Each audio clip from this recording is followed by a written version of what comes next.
Hello and welcome to another video by Rick Miracle Me.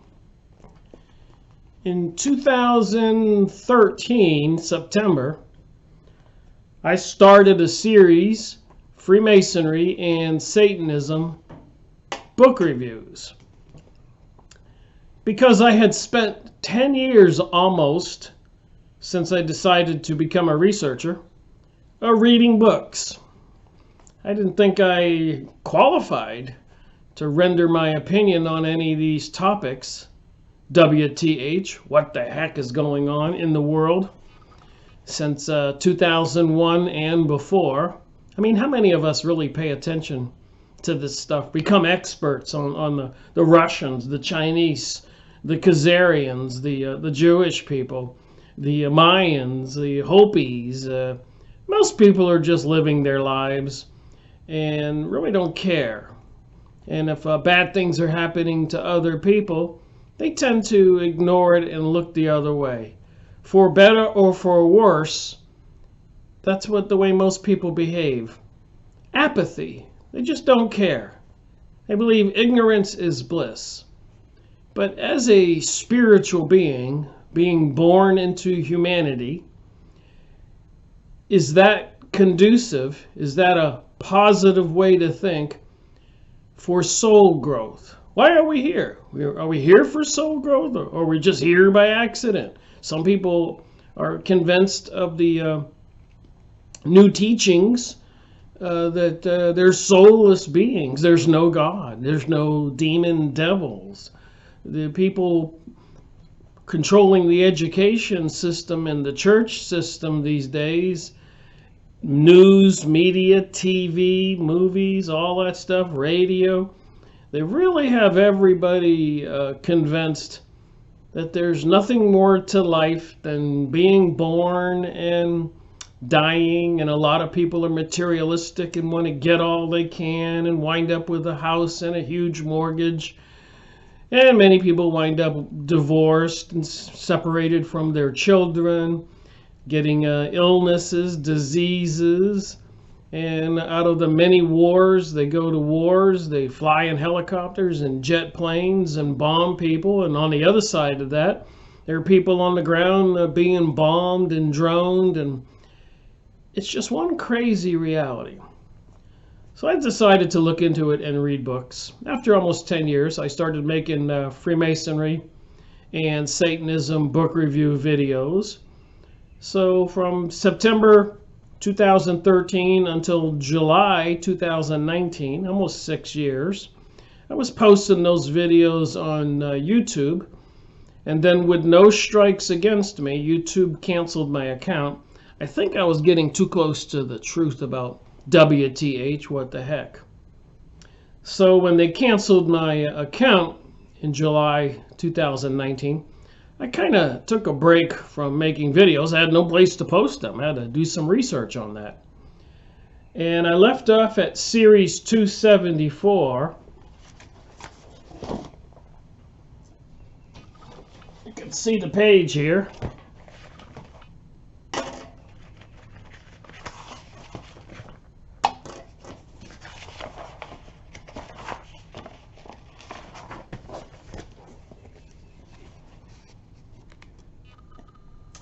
So you got 239, 240, all the way up to 274, the Empire of the City.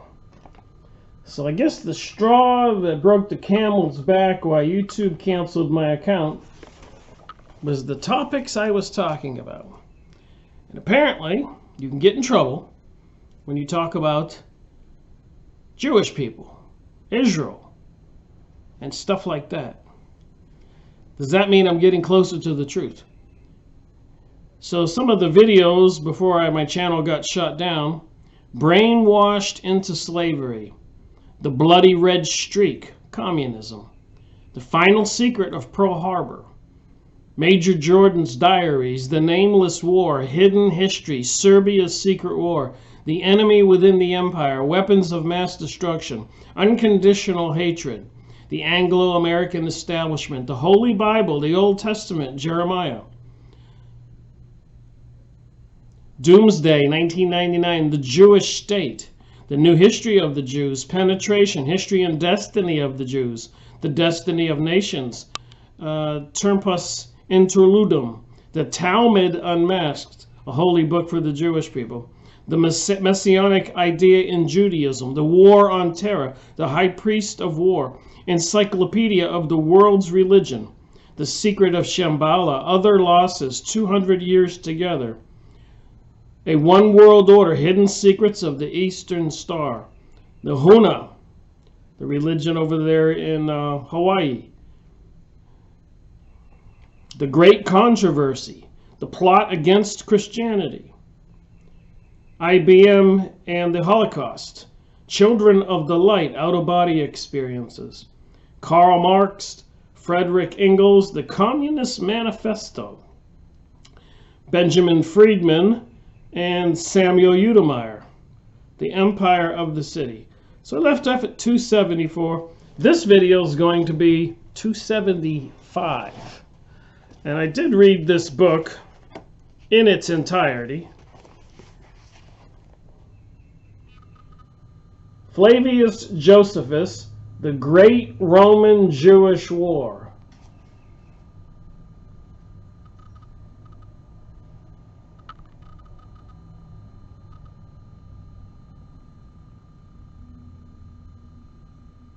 So over there in Jerusalem, and the different cities up and down the coast of now called Israel, formerly called Palestine, and before that the land of Canaan,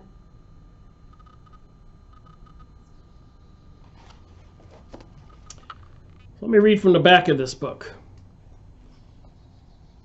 An eyewitness account of the historical turning point in Judaism, Christianity, and all of Western civilization. The Great Roman Jewish War Chronicles of the Jewish Revolt against the Roman Empire from 66 to 70 AD. So 4 years.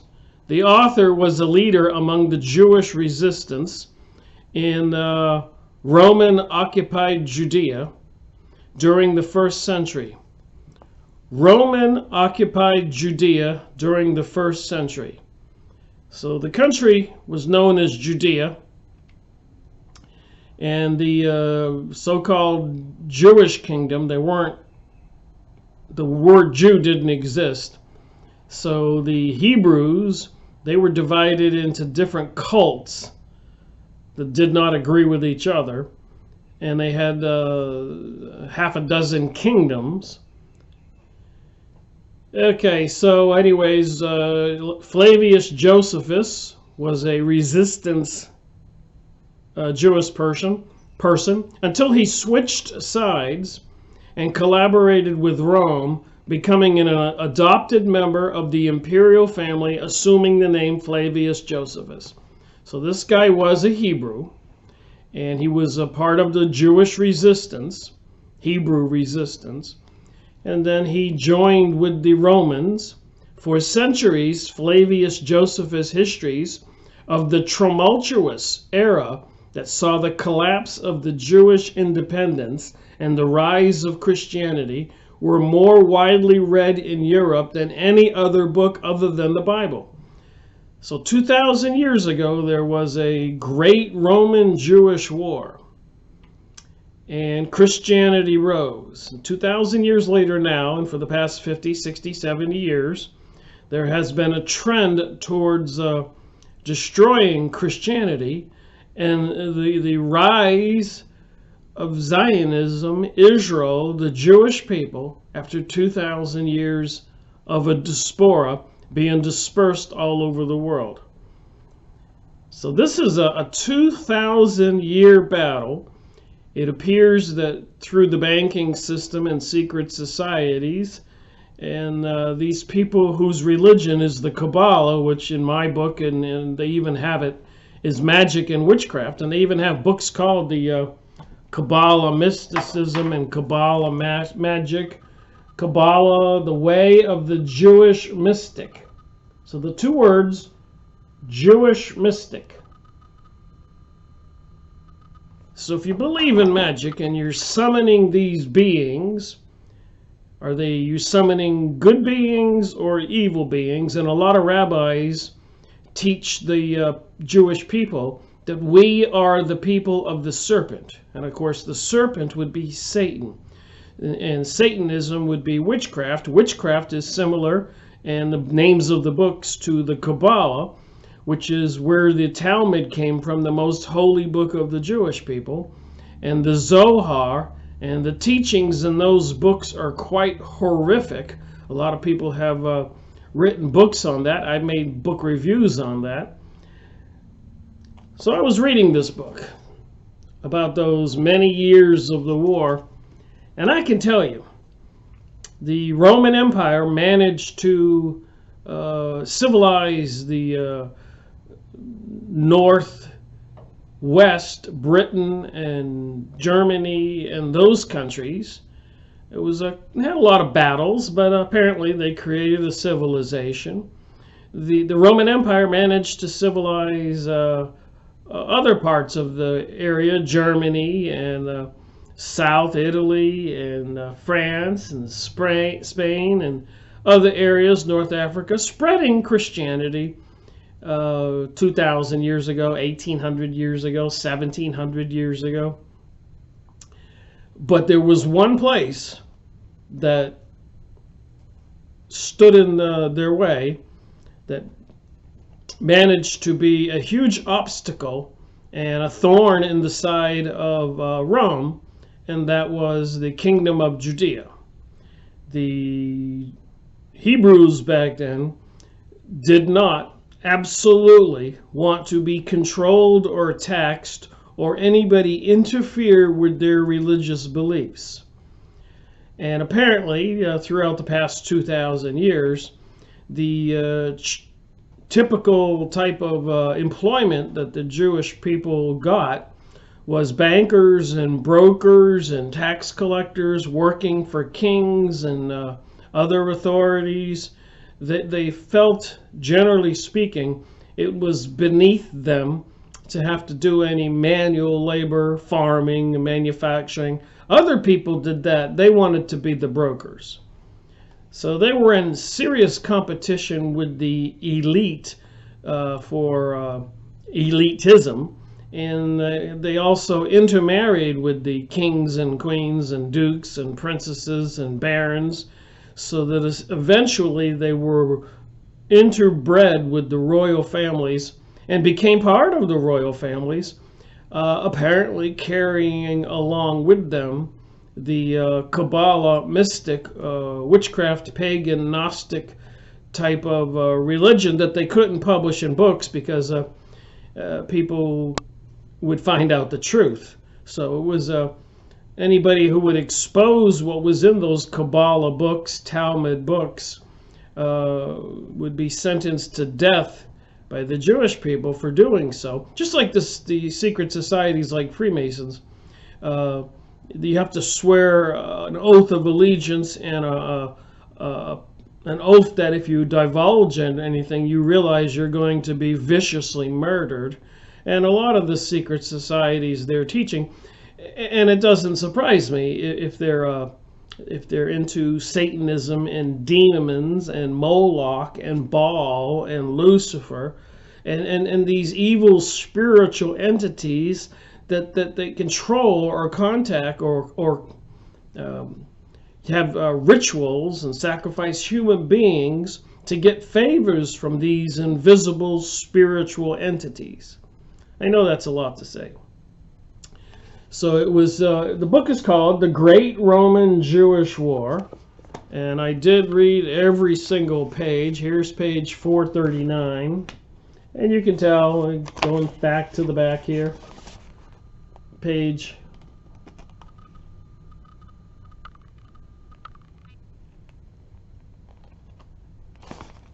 463. So I read it all, and I've picked out a place I want to start reading from in this book,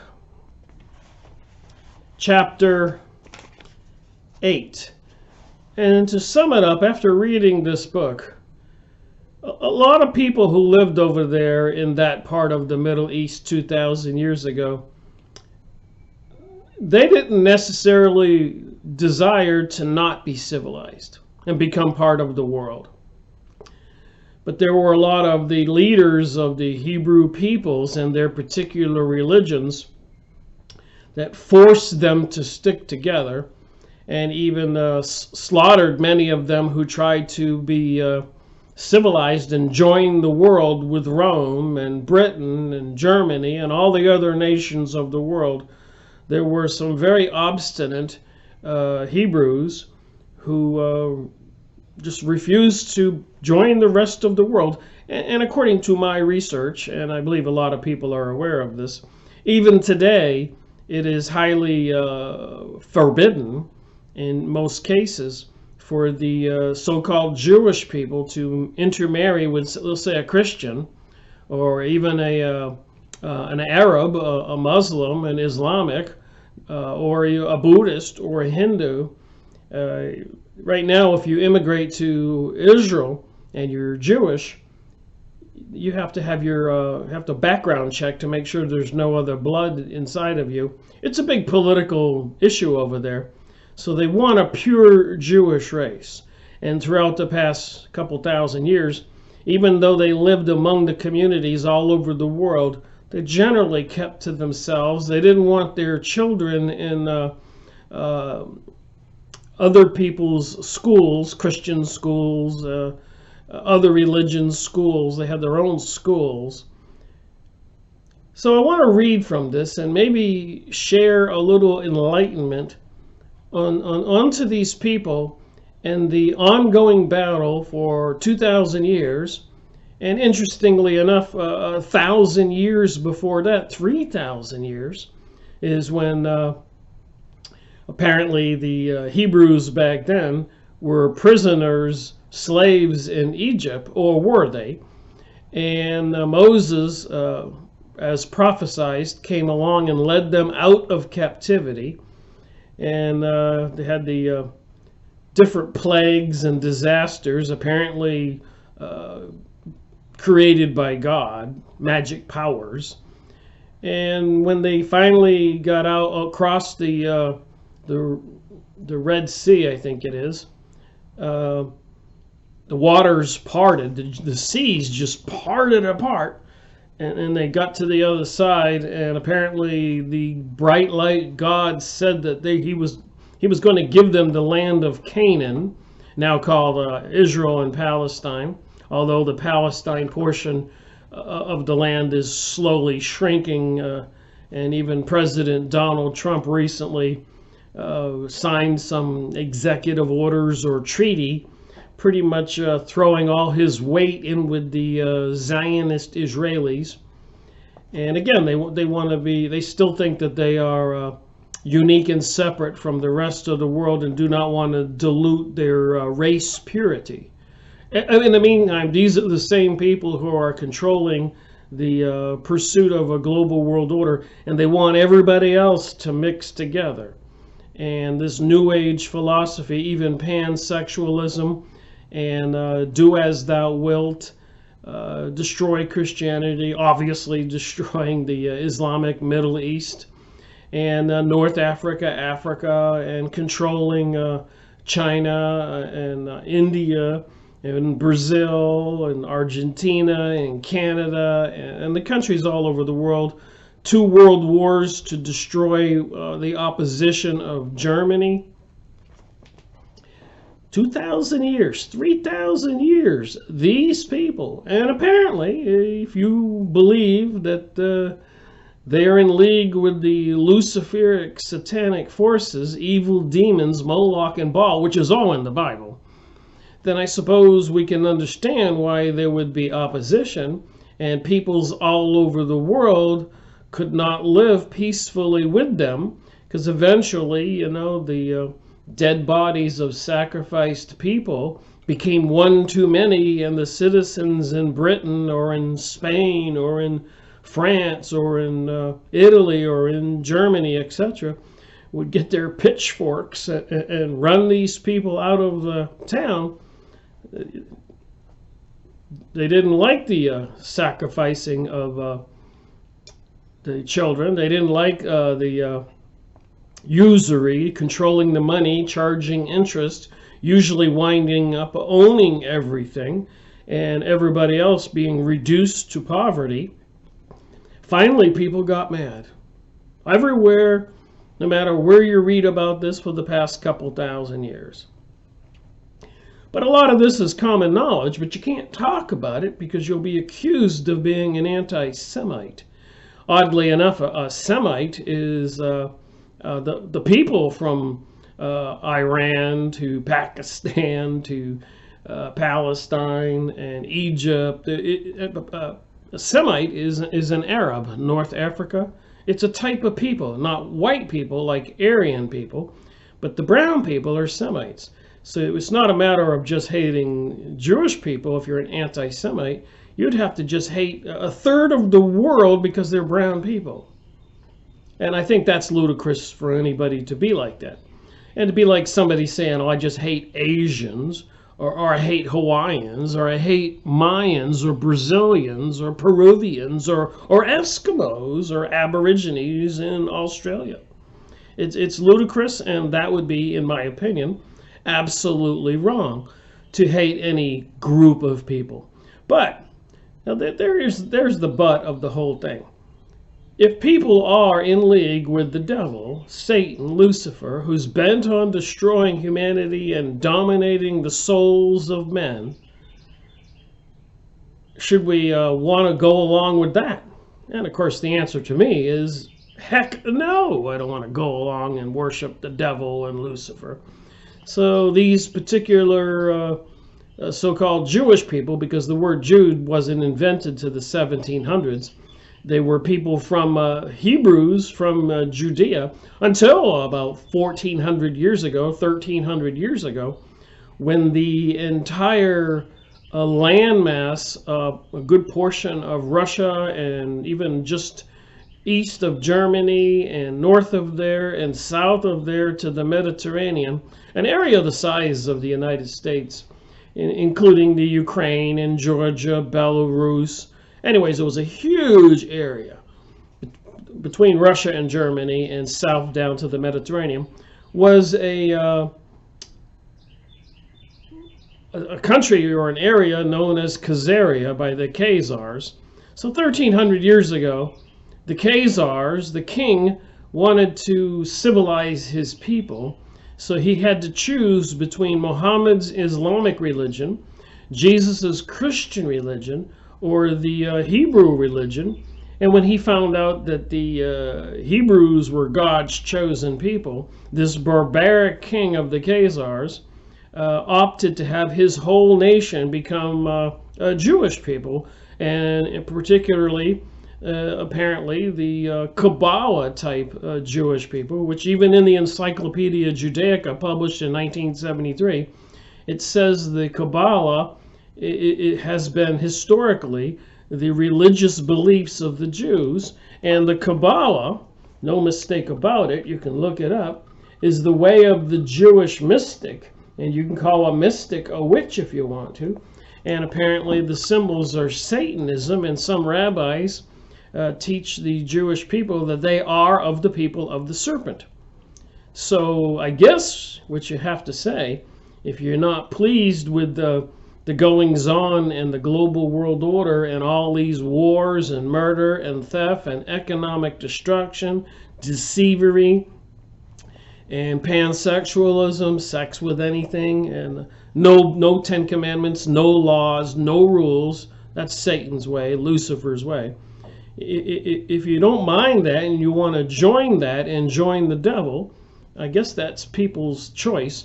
But if you do and you want to oppose that, then they're going to accuse you and me or anybody else of being an anti-Semite, which is, again, philosophically impossible. You just have to hate all those Iranians, Afghanistan, Pakistan, Iraqis, and Tunisia, Libya, North Africa, a good portion of Asia.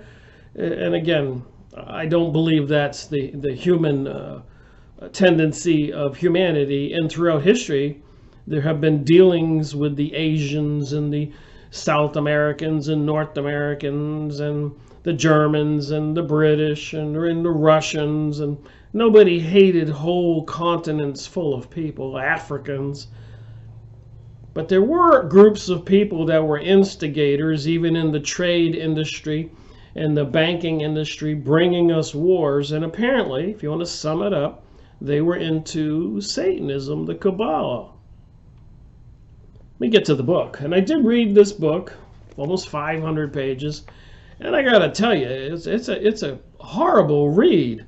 The ongoing butchery and murder and backstabbing and deceiving and forcing even the Hebrew citizens throughout all of Judea not to relent and continue to fight. And the bloodshed was just unlike any other place the Romans had to deal with all over the planet. And these people are about to come into their own again as part of biblical prophecy and control our world after 2,000 years. Anyways, page 111, chapter 8. Arch-Elis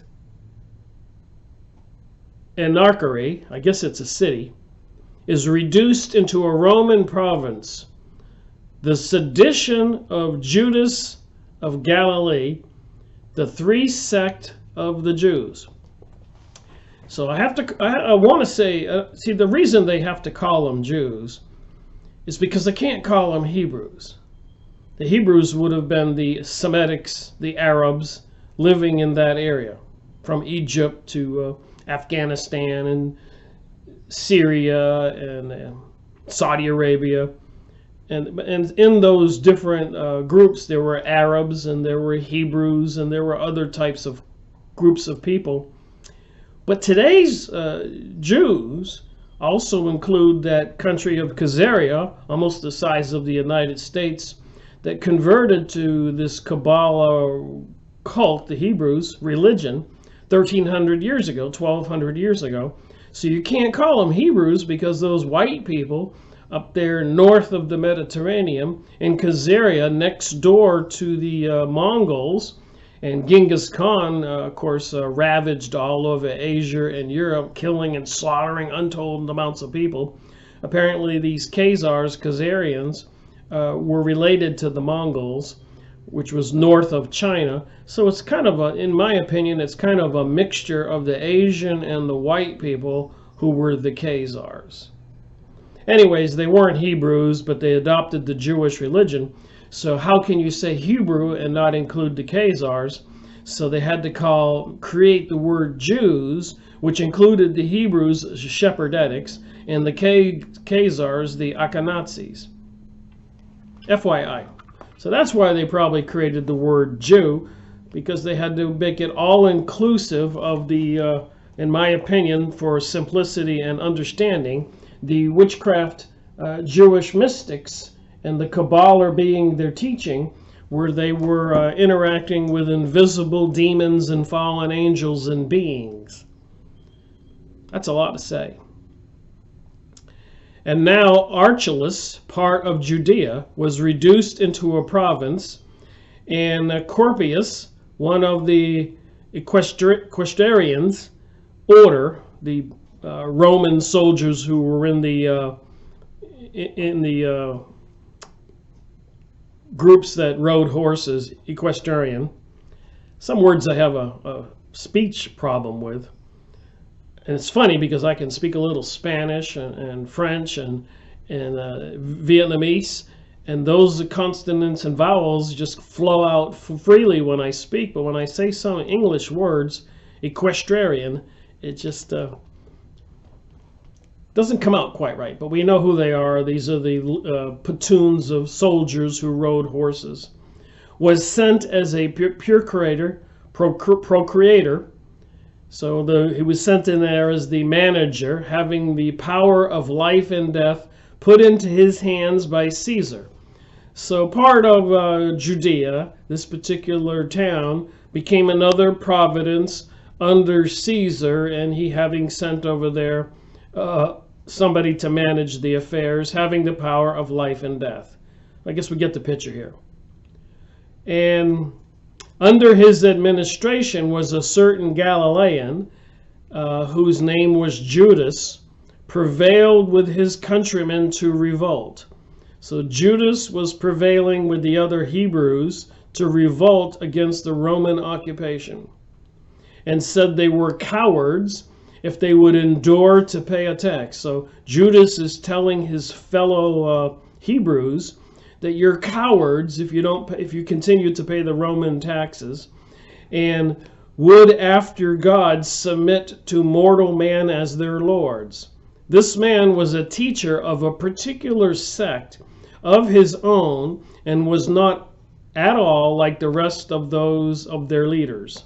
So like I said, even in the Hebrew world in the Middle East back then, where Jerusalem was, Judea, there were different religious beliefs and cults. And one of them was the mystery religion of Babylon, sister to the Kabbalah, that was heavily into the demon god Moloch or Baal, and magic and witchcraft, also called the religion of Isis and Horus, the all-seeing eye on the dollar bill. All right, paragraph number 2 here.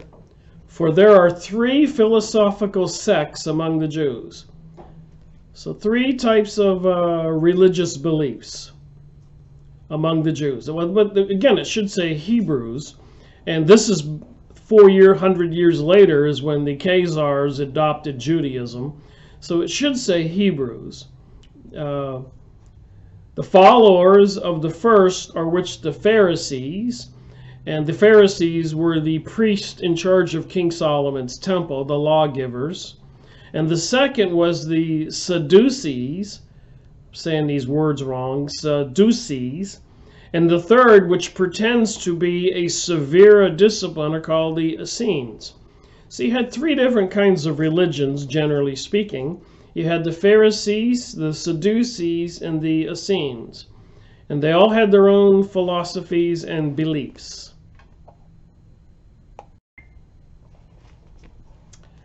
All right. These last are Jews by birth, and seem to have a greater affection for one another than the other sects have, cults.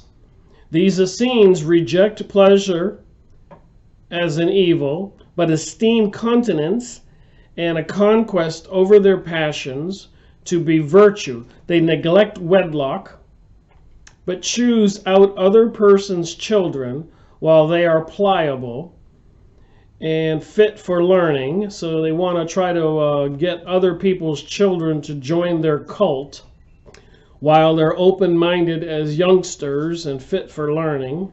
And apparently that's what the Rockefellers and other elites did not hundreds of years ago, but 70, 80, 90 years ago in the USA. They wanted to get the children into the public school system so they could program them the way they wanted to. So they still were after the minds of the children, and esteem them to be their kindred, and from them accordingly to their own manners. They do not absolutely deny the fitness of marriage and the succession of mankind thereby continued, but they guard against the lasciviousness behavior of women, and are persuaded that none of them preserve their fidelity to any one man. So this particular group of Essenes didn't believe any woman would be faithful to one man. These men are despisers of riches, and their communism raises our admiration. So they lived in communes and everything was common.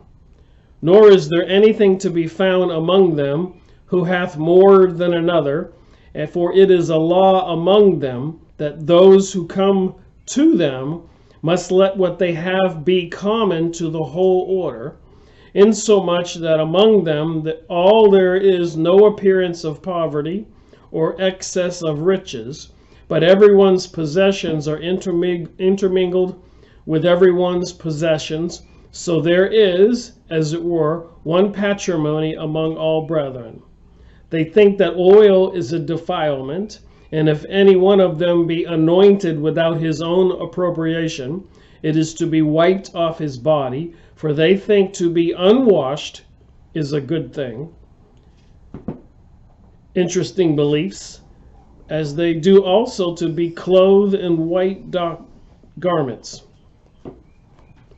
They also have stewards appointed to take care of their common affairs, who every one of them have no separate business for any, but what is for the use of all of them. So the people who manage the community's wealth manages it for all of them among the Essenes. All right, so we're just learning about these different groups, the Pharisees, the Sadducees, and the Essenes. 3 different philosophical religious beliefs. Which one do you think is the followers of the Jewish mysticism Kabbalah? To read on and see. They have no one certain city, but many of them dwell in every city. And if any of their sect come from other places, what they have lies open for them, just as it were their own, and they go into such as they never knew before, as if they had ever so long acquainted with them. So no matter what city they went in, they would seek out this Essene society, and they could walk in anywhere in the world of wherever these cults were and act like they lived there and have a room and have clothing and have food and have sleep and be among a part of the community. Not necessarily such a bad idea to some degrees for people to take care of each other. For which reason they carry nothing at all with them when they travel into remote parts, though still they take their weapons with them for fear of thieves. So here you are as an Essene traveling around in piety and just a simple poor person, but they had to fear thieves. So there were other people who were thieves who would kill for money and clothing and food, etc.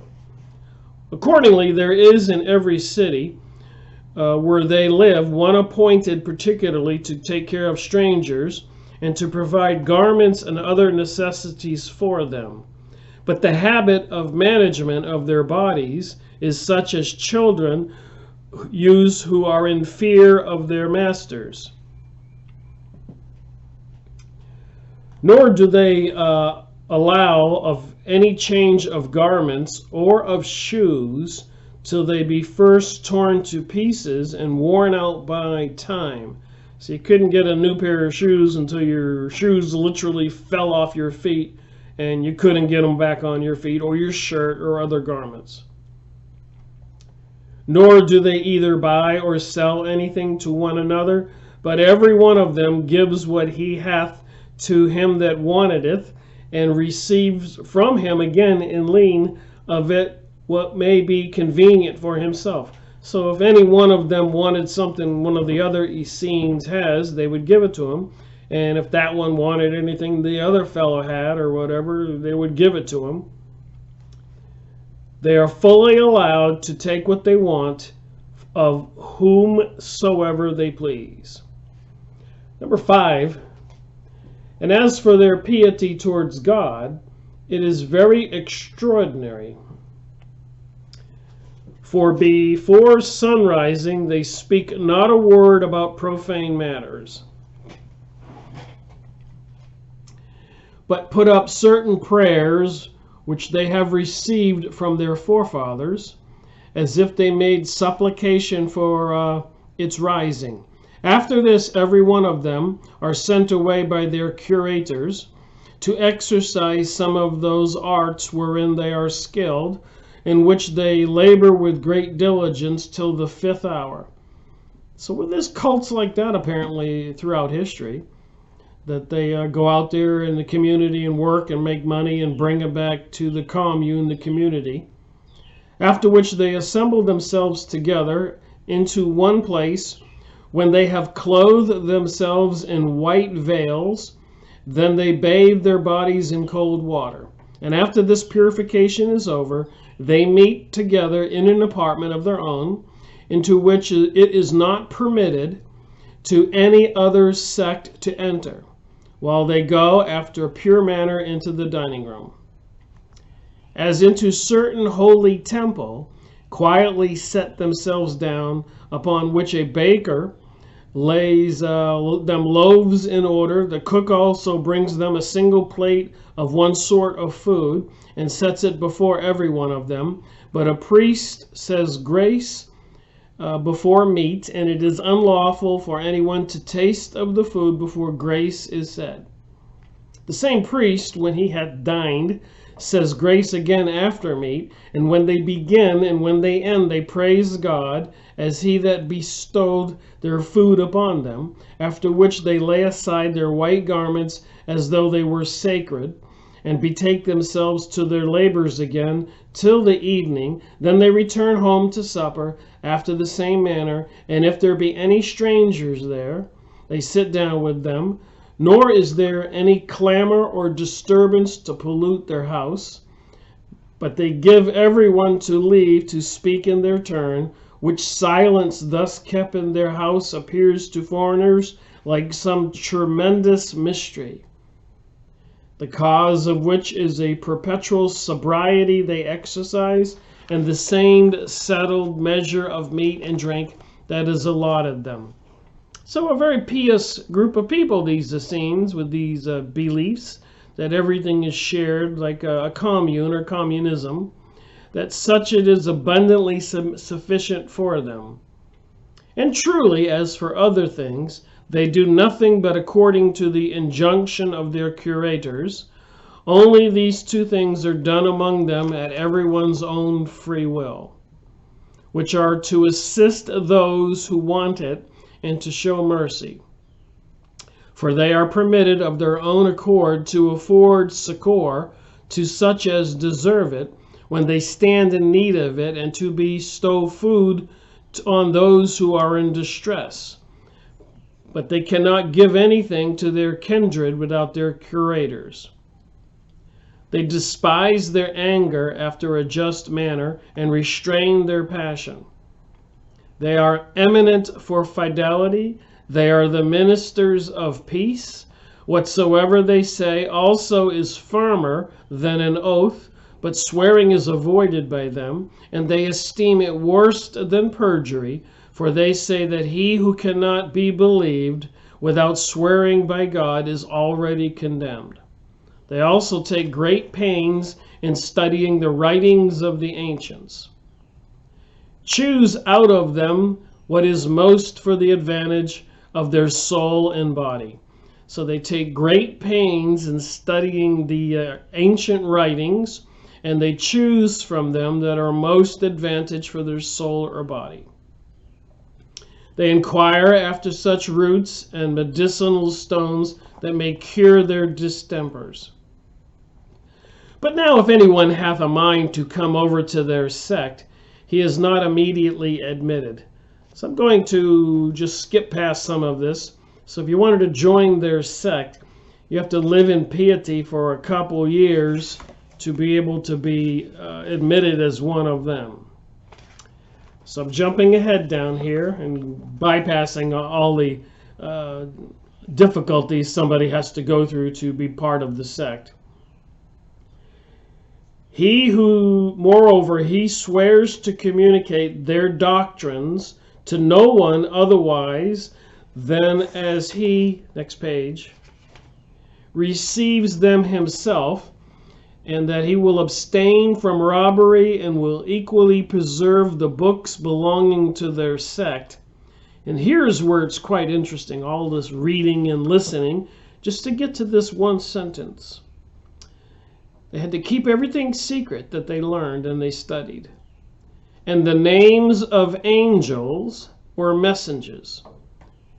These are the oaths by which they secure their proselytes to themselves. So they agreed to keep everything secret, and with the books belonging to their cult, their sect, and the names of the angels and messages. So here we have an agreement that there are angels and messages from beings from the invisible reality. See the picture behind my head? Apparently, when you take LSD or other types of drugs or peyote or hypnotism or whatever meditative state you can get into and see the other reality, it might look like something what you see behind me. And that's probably where the angels and messengers come from. So apparently there are different dimensions of our reality. We live in the third dimension, and in the reality behind me would be something like the fourth dimension. And there are many paintings where people paint these kinds of pictures from things that they have seen in the other world. That's where they get the ideas. So there's the Essenes. Continuing on number 8. But for those that are caught in any heinous sins, they cast them out of their society. So if any one of them commits a horrible sin, they are cast out. And he who is thus separated from them does often die after a miserable manner, for he is bound by oath he hath taken, and by the customs that he had engaged in. So if you're cast out for a horrible sin, soon as you are separated from this cult, you usually die of a miserable manner, because you are bound by oath that he had taken by the customs he had engaged in.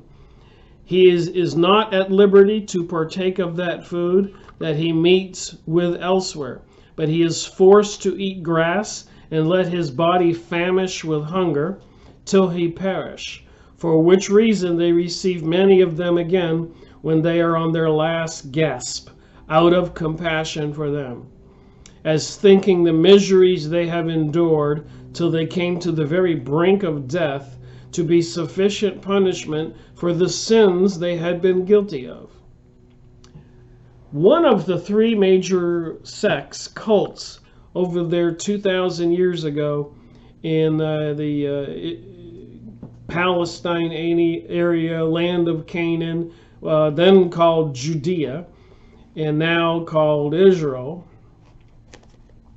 Number 9 here. But in the judgments they exercise, they are most accurate and just, nor do they pass sentence by the votes of a court that is fewer than 100. And as to what is once determined by that number, it is unalterable. What they most of all honor after God himself is the name of their legislator, Moses, whom if anyone blasphemy, he is punished capitally. He gets killed. So these were the Hebrews who were the descendants of Moses, and obviously they were very serious about it. They also think it is a good thing to obey their elders in the major part. Accordingly, if 10 of them be sitting together, no one of them will speak while the other 9 are against it. There also avoid spitting in the midst of them and on their right side. Moreover, they are stricter than any of the Jews in resting from their labors on the 7th day. For they not only get their food ready the day before, that they may not be obliged to kindle a fire on that day, but they will not remove any vessel out of its place, nor go to stool therein. So they can't sit down or anything like that. Nay, on the other day they dig a small pit, a foot deep, with a paddle, which kind of a hatchet is given to them when they first admitted among them, and covering themselves round with their garments, that they may not affront the divine rays of light. They ease themselves into the pit, after which they put the earth that was dug out again into the pit. Even this they do only in more lonely places, which they choose out for this purpose. Although this encasement of the body is natural, yet it is a rule with them to wash themselves after it, as if they were a defilement to them. So on the 7th day, where they can't do any work, they dig a hole, get into it, cover the dirt over themselves, and then at the end of the day get out of the hole and go wash themselves. Just saying, it's interesting what to read.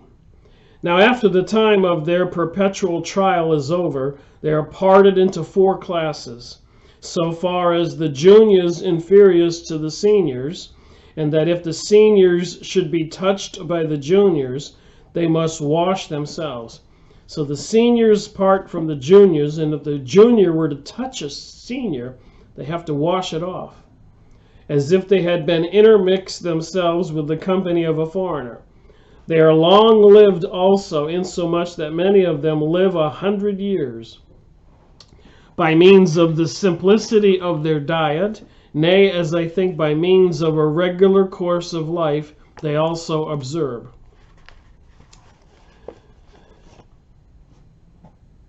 They contemn the miseries of life, and are above pain by the generosity of their mind. And as for death, it will come with glory. They esteem it better than immortality. So when they get ready to die, they are actually looking forward to it. And apparently esteem it, think it's even more important than immortality. And indeed, our war with the Romans gave abundant evidence what great souls they had in their trials, wherein, although they were tortured and distorted, burnt and torn to pieces, and went through all kinds of instruments of torment, that they might be forced either to blaspheme their legislator or to eat what was forbidden them, yet could they not be made to do either of them. So you couldn't torture them so they would give up any of their leaders. You couldn't torture them to eat food that wasn't of their food. So they wouldn't say anything or eat anything or do anything that the Romans did to them. Nor once to flatter their tormentors or to shed a tear, but they smile in their very pains, and laughed those to scorn who afflicted their torments upon them, resigned up their souls with great alacrity, as expecting to receive them again. Oh my! For their doctrine is this: their bodies are corruptible, and that the matter they are made of is not permanent, but that the souls are immortal and continue forever, and that they come out of the most subtle of air and are united to their bodies as to prisons, into which they are drawn by a certain natural enticement, but that which they are set free from the bonds of the flesh. So they actually look forward to death getting out of the flesh, the bonds of the flesh. Then they, as released from a long bondage, rejoice and mount upward.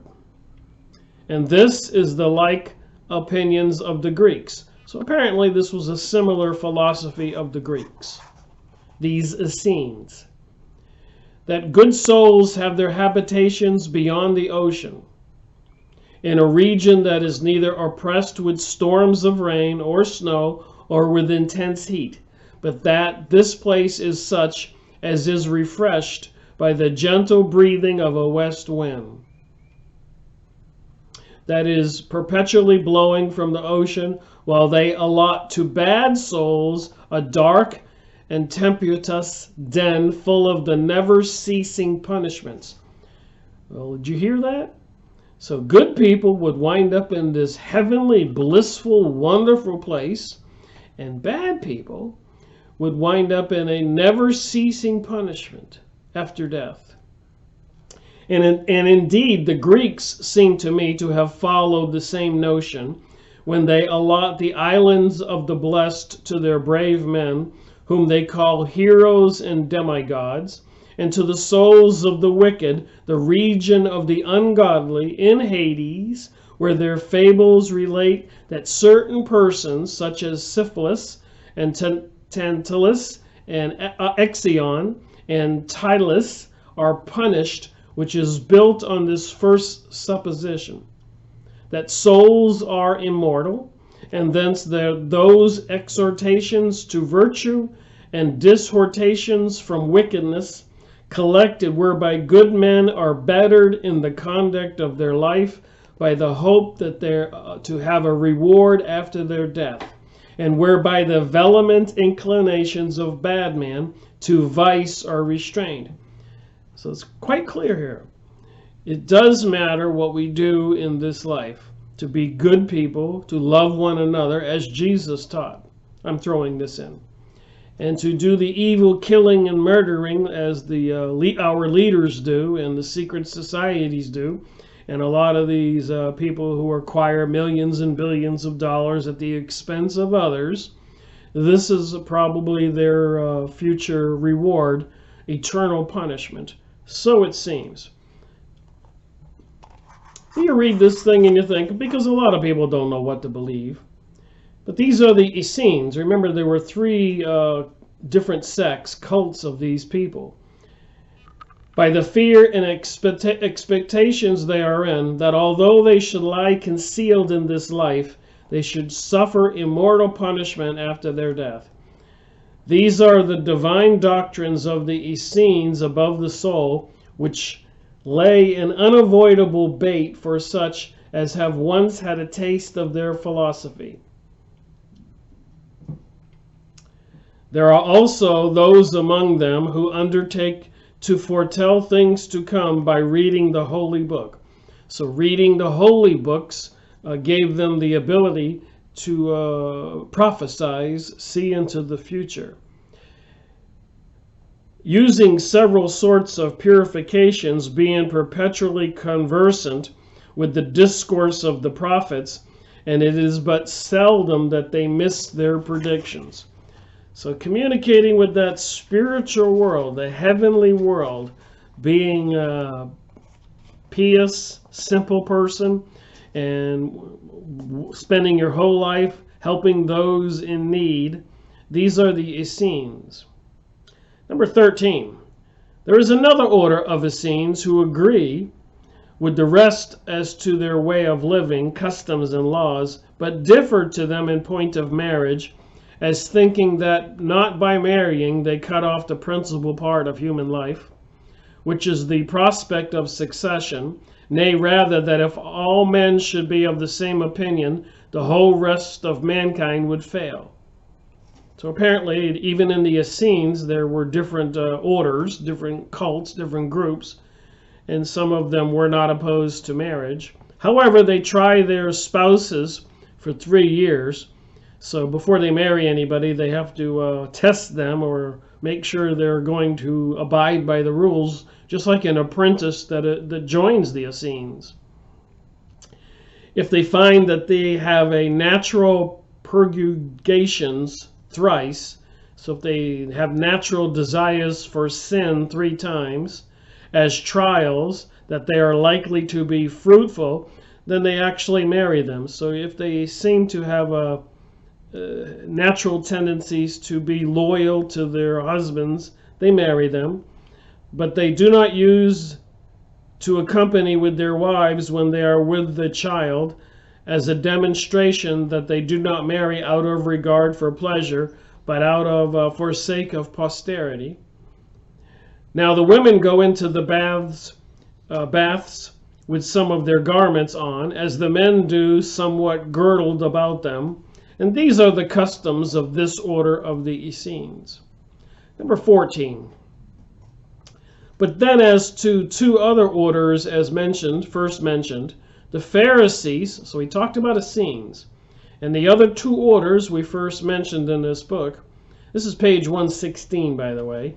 I started reading from page 111, I believe. If you want to get this book on a used book site like I did just for a couple bucks, and you can read this stuff.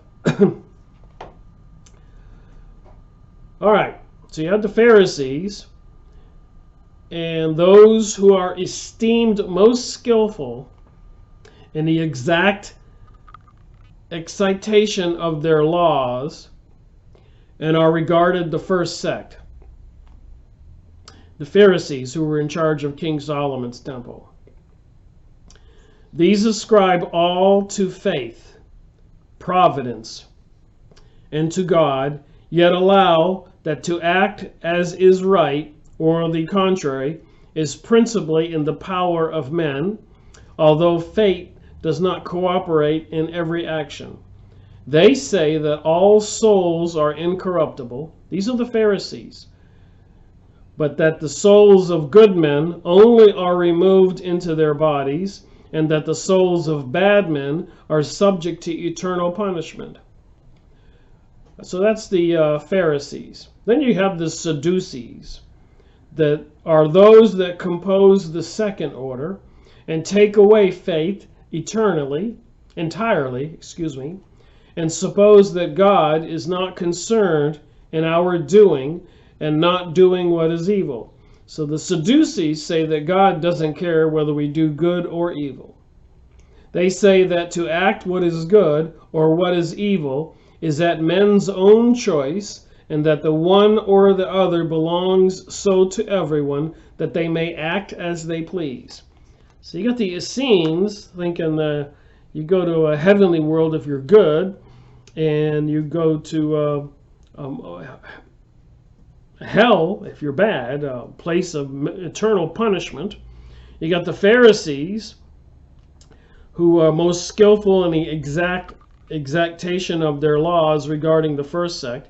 And then you have the Sadducees, who believe you should do as thou wilt, and God doesn't care if you do evil or you're good. So again, if somebody were going to be an anti-Semite, let's just say hating Jewish people, and there are three groups of Jewish people: the Sadducees, the Pharisees, and the Essenes. And apparently the Essenes and the Sadducees think opposite in their beliefs of these Hebrew people, and they think if you want to do evil, that's fine. If you want to do good, that's fine. God doesn't care. They also take away the belief of the immortal duration of the soul and the punishments and rewards in Hades. Moreover, the Pharisees are friendly to one another and are for the exercise of concord and regard for the public. But the behavior of the Sadducees, one towards another, is in some degree wild, and their conversation with those that are of their own party as to be barbarous, as it were with strangers to them. And this is what I had to say concerning the philosophical sect among the Jews. So the Pharisees were the interpreters and exactors of the laws, controlling King Solomon's temple and the sacrifices and the rituals. The Sadducees were even barbaric and vicious among themselves, even their other Sadducees, and to other peoples, and thinking there was no such thing as evil. You could do whatever you want, take whatever you want, and get whatever you want, and there was no punishment or anything. And the Essenes thought that you had to love one another and help those that needed it. The three groups: the Essenes, the Pharisees, and the Sadducees. Quite clear, obviously, if you want to try to interpret it towards like the Christian religion, and it does say in many books that Jesus came from the Essene sect of the Hebrew people. And I guess the Sadducees, or the people in charge of King Solomon's temple, are of the serpent people. Even in the Bible it says Jesus, who was a Hebrew, came from the Essenes. I just read about the Essenes. And he overturned the money changers' tables, the Sadducees and the Pharisees, and said, "Ye are of your father the serpent Satan." So I'll just keep this first video to 1 hour on this series, Freemasonry and Satanism book review. The Great Roman Jewish War. I've got some more interesting stuff to read. I'll be making several parts from this book, trying to share what I learned. Series 275, I believe. Yep. So I've got 25 more to try to reach my 300 after stopping for a while because YouTube took down my channel. in July 2019, and had no place to post the videos, and so it was a good time for a break from doing what I was doing, because I was working quite hard at it. And so I'll make 1-hour videos instead of 2-hour videos, and you'll just have to watch part 1 and part 2 and part 3 and part 4 to get the whole story on Series 275, Freemasonry and Satanism Book Review. The Great Roman Jewish War, written by Flavius Josephus, who was a Hebrew person, not Jewish, and who, during the big war with Rome over the civilizing or occupation, however you want to call it, of Judea, that area, apparently the Jewish people were a huge obstacle to overcome. And it's all in this book, and it's just an insanely horrible thing to read, of the killing and the slaughtering that just kept on going and going and going.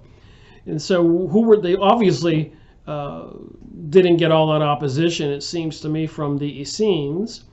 And apparently the Pharisees were in charge of the King Solomon's temple and interpreters of the law. And the Sadducees were apparently the dark side, the money changers, the worshippers of the serpent, as Jesus said, overturning the money changers' tables. Interesting. So it isn't one group of people you're talking about when you're talking about so-called Jewish people, because back then they would have been Hebrews, but then 400 years later after Jesus, when the Khazars embraced apparently Kabbalah, Judaism, which it says in the Encyclopedia Judaica was traditionally their religion, so you can probably say that the Jewish mystic was part of the sect or cult of the Sadducees. And apparently the Pharisees, in charge of the temple, the lawgivers, joined more with the Sadducees, the Jewish mystics, magic, witchcraft, than they did with Jesus's group, the Essenes. I hope you've enjoyed this conversation. Rick Miracle reporting.